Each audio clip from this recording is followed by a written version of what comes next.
आज की खबर में आप सभी का स्वागत है। तो चलिए बढ़ते हैं देश दुनिया की बड़ी खबरों की ओर। अवैध धर्मांतरण के मास्टरमाइंड झांगुर बाबा की आलीशान कोठी पर चलेगा बुलडोजर। यूपी में अवैध धर्मांतरण के मास्टरमाइंड झांगुर बाबा की आलीशान कोठी पर बुलडोजर चलेगा। पुलिस की सुरक्षा में तहसीलदार ने उसकी आलीशान कोठी पर नोटिस चस्पा किया है। पुलिस एनकाउंटर में आरोपी विकास डेर गोपाल खेमका हत्याकांड में सप्लाई किए थे हथियार। पटना के माल सलामी थाना क्षेत्र में पुलिस मुठभेड़ में विकास उर्फ राजा मारा गया। वह गोपाल खेमका हत्याकांड में हथियार सप्लाई करने का आरोपी था। शूटर की गिरफ्तारी के बाद पुलिस ने छापेमारी की, जिसके दौरान राजा ने पुलिस पर गोली चलाई, जबकि कार्रवाई में पुलिस ने उसे मार गिराया। मामले की विस्तृत जानकारी प्रतीक्षित है। अमेरिका में बड़ा हादसा, छुट्टियां मनाने गए हैदराबाद के परिवार के 4 लोगों की मौत। कार में जिंदा जले पति पत्नी समेत 4 बच्चे। हैदराबाद के एक परिवार के 4 सदस्यों की अमेरिकी सड़क दुर्घटना में जलकर दर्दनाक मौत हो गई। परिवार छुट्टियां मनाने डलाह जा रहा था, तभी एक मिनी ट्रक ने उनकी कार को टक्कर मार दी, जिससे कार में आग लग गई। मृतकों में श्री वेंकट, उनकी पत्नी तेजस्विनी और उनके 2 बच्चे शामिल हैं। दिल्ली की सीएम रेखा गुप्ता का यूपी के मुख्यमंत्री योगी आदित्यनाथ को पत्र, बॉर्डर पर हो रहे इस काम पर रोक लगाने की मांग। दिल्ली की मुख्यमंत्री रेखा गुप्ता ने उत्तर प्रदेश के मुख्यमंत्री योगी आदित्यनाथ को पत्र लिखकर यमुना क्षेत्र में अवैध रेत खनन पर रोक लगाने का अनुरोध किया है। उन्होंने बताया है कि अवैध खनन से यमुना के तटबंध कमजोर हो गए हैं और बाढ़ का खतरा बढ़ गया है। मुख्यमंत्री ने नेशनल ग्रीन ट्रिब्यूनल की चिंताओं से भी अवगत कराया है।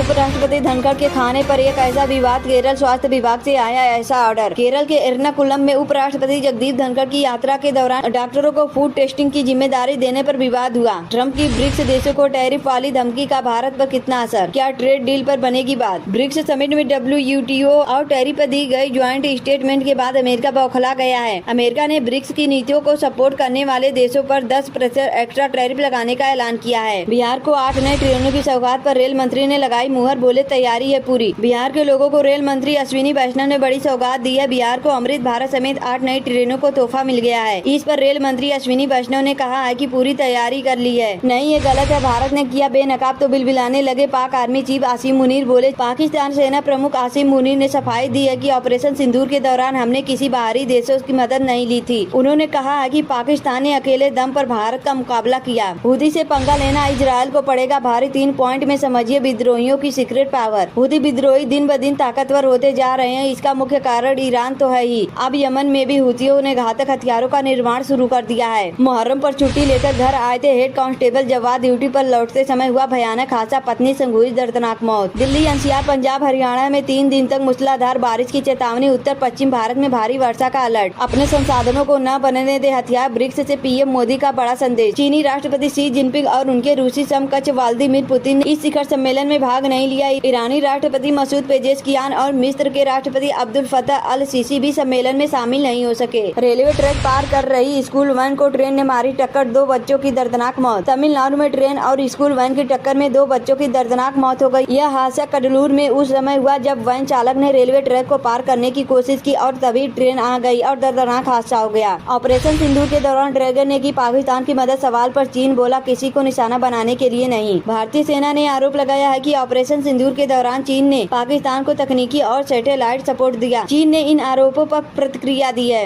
इजरायल, अमेरिका नहीं, इस सुपर पावर देश के खिलाफ साजिश रच रहा ईरान। इजरायल और ईरान में सीज फायर है। इजरायल के पीएम बेंजामिन नेतन्याहू अमेरिकी दौरे पर गए हैं। इस बीच जो नई रिपोर्ट आई है वो चौंकाने वाली है। दरअसल ब्रिटिश संसद में एक रिपोर्ट पेश की गई है जिसमें ईरान से खतरा जताया गया है। उसके मुंह से कभी मराठी नहीं निकलेगी। नीतीश राणे ने राज ठाकरे के इस मुस्लिम नेता पर साधा निशाना। अब खूंखार हो गया इंग्लैंड का गेंदबाजी अटैक। तीसरे टेस्ट के लिए बदल दी पूरी टीमें। इंग्लैंड ने भारत के खिलाफ तीसरे टेस्ट के लिए भी टीम का ऐलान कर दिया है। अब इंग्लैंड का गेंदबाजी अटैक काफी खूंखार दिख रहा है। बदल चुकी है दुनिया, विश्व को शहंशाह की जरूरत नहीं। ब्रिक्स टैरिफ को लेकर ट्रंप पर बढ़। गोपाल खेमका का हत्यारा शूटर उमेश यादव उगल रहा राज मास्टरमाइंड। विजय साहनी को खोज रही पटना पुलिस। पटना में कारोबारी गोपाल खेमका की हत्या करने वाले शूटर उमेश यादव को पुलिस ने गिरफ्तार कर लिया है। उसकी निशानदेही पर अब मास्टरमाइंड विजय साहनी को पुलिस खोज रही है। ग्रेटर नोएडा के पार्क का फव्वारा बना काल, 6 साल के मासूम की ले ली जान। चीन को लीज पर बंदरगाह देकर पछताया ये देश, अब मांग रहा वापस, क्या मान जाएंगे जिनपिंग। ऑस्ट्रेलिया ने 2015 में चीन की एक सरकारी कंपनी को अपना डार्विन बंदरगाह 99 साल की लीज पर दिया था। इसे लेकर तब राष्ट्रीय सुरक्षा के सवाल उठे थे। ऑस्ट्रेलियाई प्रधानमंत्री अल्बानीज ने अपने चुनावी कैंपेन में कहा था कि वो चीन से बंदरगाह को वापस हासिल करेंगे। हमें खुद नहीं पता परमाणु ठिकानों को कितना नुकसान पहुंचा, अमेरिकी एयर स्ट्राइक पर बोले ईरान के राष्ट्रपति पेजेशकियान। खेमका हत्याकांड का मास्टरमाइंड अशोक गिरफ्तार, कारोबारी रंजिश में कराई गई हत्या। बिहार की राजधानी पटना में व्यवसायी गोपाल खेमका हत्याकांड में पुलिस ने मास्टरमाइंड बिल्डर अशोक और सहयोगी राजा को गिरफ्तार कर कर लिया है। वहीं शूटर उमेश यादव पहले ही गिरफ्तार हो चुका है।